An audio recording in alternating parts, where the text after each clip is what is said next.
So hey everyone, it's Vampimpo here, coming at you with something that I wouldn't normally do. It's a little bit of post-game commentary on an unreleased god. Now, Hi-Rez have sent me a special alpha version of the PTS client, and it's to review their new god who's just been released, and I'm really sorry if I pronounce his name wrong. I'm not very good at, you know, I'm not a big mythology buff, I'm not a history buff, I'm not a god kind of guy.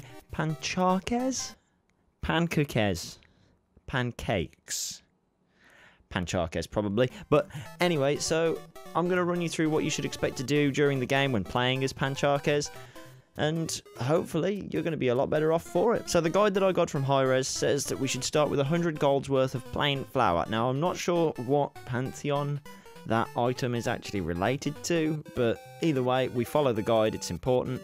You can see here I'm just struggling a little bit with the shop interface. They've changed things around again. I'm struggling to get the amount of flour that I actually want. I reckon that's something that Hi-Rez could do, is definitely to make things a little bit more accessible to people who haven't used the shop interface before. I think it's going to confuse a lot of people. You do see that eventually I find a workaround, but not everyone's going to think of it that quickly. So we've skipped forward a little bit into the game to when I start buying my next couple of items.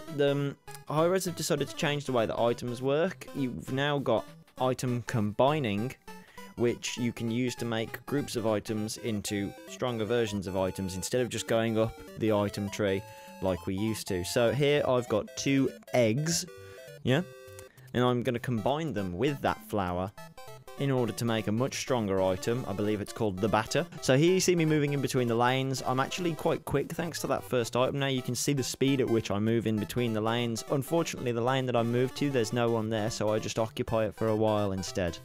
Alright, so now you can see me in one of the late game scenarios. Pancakes is really good at just pushing down a game and finishing things, and that's what you see me doing in this example right now. Now, I do briefly get ganked, caught by surprise, but the gank quickly turns in my favour and the enemy team run away. Now, it's important that you try and get your other teammates fed as well. Here you see an example of me ganking the lane of Anubis, yeah? So we managed to get 2 kills in Anubis' lane. That's really impressive. I decided to move on, go into the solo lane. Bastet solo, really strong now again. But you see, I'm ganking, but she's really not paying any attention whatsoever.